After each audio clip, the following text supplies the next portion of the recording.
But some people may choose to be like, dude, no. That's your world.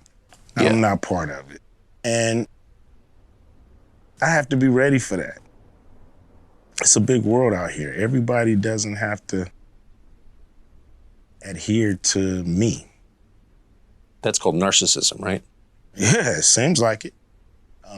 Yeah. Seems like you're trying to bend the universe to your will. And it don't work like that. A lot of people make a lot of money off of the racists fighting against each other and bickering. And they the ones who push it in our face all the time that we're separate. And does feel like there's more of that, doesn't there? yeah, it seems like it's like you're stuck in a bad movie and you can't get out. Like you can't find the exit and it continues to play on the screen and you're just running around looking for the exit, and this bad movie continues to just haunt you day by day by day by day. You know, that's what we're caught in. A never-ending, winless battle. I'm not imagining that this stuff is being pushed on us, right? No. Much more than in, say, 1986. Yes, I think so. Because in 1986, you had movies and television, and it was all scripted, and we knew this is a scripted show. But I think now you have so many so-called reality shows that basically push the same thing, but in a reality-like setting. You know, we're highlighting the bad guys here. We're highlighting the good guys, you know. Controversy sells, so they're not showing people getting along. What they want to get to is the fight, the conflict, you know, the argument, the throwing of the bottles, the turmoil, the differences. I've had an insurance company drop me because they didn't like my point of view.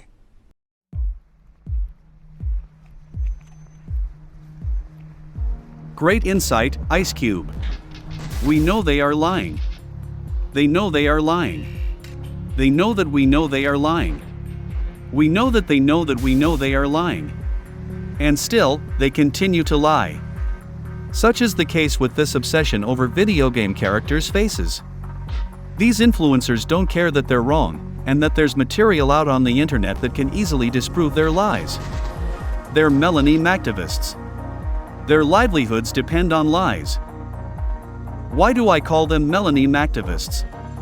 They're just that, political activists, and accurately, they seem to get all their talking points and opinions from the same person, that being Melanie Mac, so that's never been a more accurate term to describe this group of influencers. They aren't interested in changing for the world. They expect the world to change for them. It's like a religion or a rabid cult. Much like Greta Thunberg or pro-gun control activists, nothing they want to see is actually going to solve any problems. Even if Sweet Baby Inc. or any other political groups weren't involved with video games, the process of creating a character remains the same. They're still going to use real people's faces. They're still going to use complicated techniques in order to get muscles and lips and wrinkles, the nose, the tongue, the eyebrows, all of that to move properly like a real human face. Because Western games nowadays are written like movies, faces are a big component of that, because you have various scenes where characters have to pull off certain facial expressions. Fear, anger, confusion, excitement, bewilderment, you're not able to do this without muscles and wrinkles and other facial features. Couple that with the fact that developers have no choice but to use the latest technology available to them, because the faces need to be as detailed as other parts of the game, such as environments, objects, armor, vehicles, and weapons. So, unless developers decide they want to make games that look last gen again, there's no turning back, even if the studio doesn't have a full understanding of the technology they're working with. Japan has nearly the same results when using face models. Anyone who's open-minded can clearly notice all of this, but to propagandists, they're more focused on trying to find the end of a bottomless pit. I don't care about Sweet Baby Inc. It's pathetic how obsessed people are over such a pointless company that only writes bonus dialogue for games at the most. I don't like race swaps and political themes inserted into games. But with that said, it makes no difference whether or not this company exists. Sweet Baby Incorporated to MelonieMactivists is like January 6th to far leftists. Don't you have anything better to do? So prepare to be introduced to another propagandist known as Mugen Lord, whose day job is typically smearing Western game developers over usual suspects. He wrote on X what is essentially a plea. He's practically using emotion to plead with readers to take his side and support the upcoming PS5 game Stellar Blade. So let's go over this plea. Keep in mind that his post is in response to a video clip of Eve, the game's protagonist, repeatedly climbing and sliding down a ladder. I knew jiggle physics was in the game, but I didn't think it would be god tier. Some people need to understand why gamers are making a big deal about Eve and what she represents in gaming. What? Holy cow! Stellar Blade has yet to prove anything. She has yet to sell one copy, and MelonieMactivists are heralding Eve as the next Lara Croft. Tomb Raider, however, wasn't just about Lara herself. Tomb Raider 1 was pretty much just the second 3D third-person shooter game to exist by the time it released, and the concept certainly was enough to win over, as well as retain those fans for the next sequels with even better experiences. There's always the chance that Stellar Blade could sell 3, 4, 5, 6 million copies on PS5. Maybe it will do as well as Nier, Automata or Devil May Cry 5, but it needs to be marketed for a broader audience and not just based on the protagonist's appearance. If anything, posts like this don't help Stellar Blade's cause, they hurt Stellar Blade's cause, because there could be things other than the protagonist's appearance that outside gamers may be intrigued by, and you don't see those things as important. You want to shove politics in everyone's face as if people didn't get tired of getting politics shoved in their faces for the past 8 years. You want to paint this game solely as a waifu game for $70, while there could be several more elements to the game that others would otherwise be intrigued about more, like the hack-and-slash gameplay or the science fiction-oriented story. She represents what gaming used to be in terms of character design and sex appeal. It has nothing to do with being horny. Video games are an escape from reality.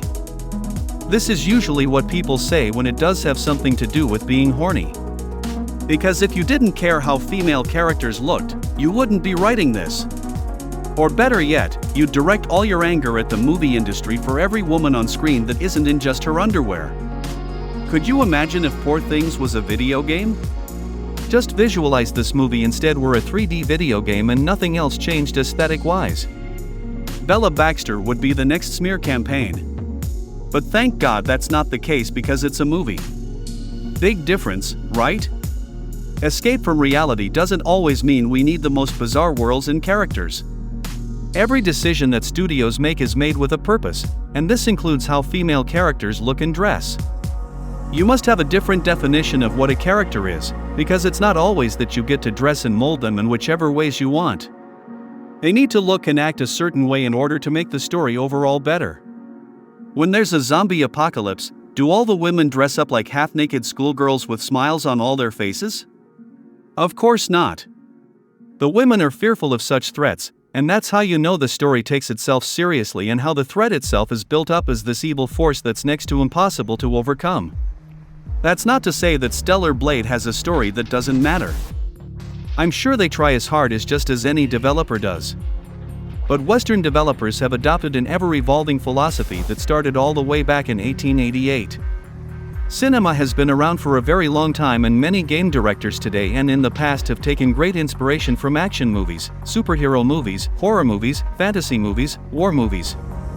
Needless to say, Western gaming has been heavily influenced by movies, and the West has been making movies over a century longer than the East has been making games. That's just a fact. We play as characters who are much larger than life but have flaws like us so that we can relate to them. Both male and female characters in video games pre-2014 were designed to be at peak masculine and feminine form.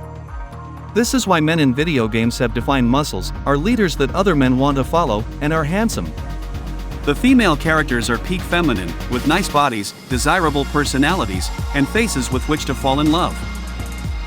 Who said Western games no longer has characters like that? Mortal Kombat 1 certainly has them, as does The Expanse, a Telltale series. Dead Island 2, for example, has both male and female characters with traits that you describe.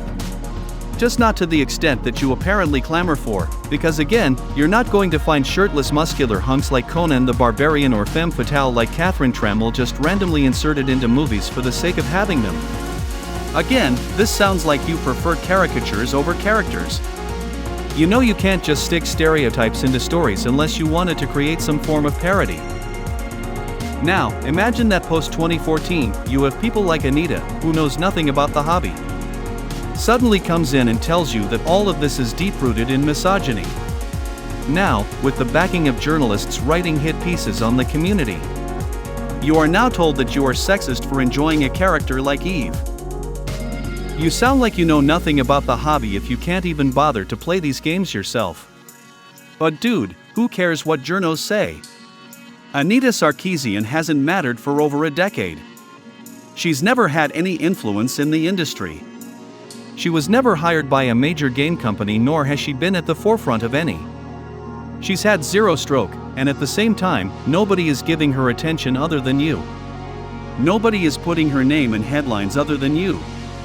You have the chance to leave her out of the picture for good, and yet you choose not to. It's your choice that you bring her back to relevancy. And with that said, nothing that Western developers or publishers have done had anything to do with her or any other influencer, journalist, or reporter. So long as the games industry had journalists, journalists have been complaining about games. You're not going to please everybody, and developers have known this. We endured a decade of female characters becoming bastardized while the male characters remained unchanged. Now this is bullshit. They're not outright changing women. They're changing pretty much the way they make video games nowadays. They now have more restrictions than ever before. They now have more writers and producers than ever before. A lot of eyeballs review every pitch and idea, and fundamentally, all the people in charge want to make the game as if it were a movie. All you have to do is play a Western video game, install a bikini mod to it, play story mode, and you'll quickly realize how that wouldn't work. That's all you have to do to realize she looks out of place. It's the wrong type of story and the wrong type of character to do this with. People have no idea how much this would ruin the game. If this was a game about crime or intimacy, then yeah, that would be an appropriate occasion to have female characters that look like this. Wouldn't you know it, just like in movies. Now, Stellar Blade does something that gaming uses to represent. Gamers celebrate, and tourists don't understand why. When it was the norm, stuff like this was never highlighted. Now, it's being highlighted more than ever because it was suppressed for so long. It's highlighted for one reason only. You hate the studios that make them and want an excuse to hate them. That's why. You literally have no idea why you're taking this stance aside from MelonieMactivists taking this stance. It was never a problem until this broad complained about Lara Croft, for no other reason than making up bullshit excuses for why the reboot trilogy was bad. She dressed up as Reboot Lara for videos, and then suddenly once she started her political channel, this is suddenly evil and woke. This is who's apparently ugly and woke according to her narrative. Yeah. So this all snowballed into a toxic hive mind where if Melonie doesn't approve, then nobody approves.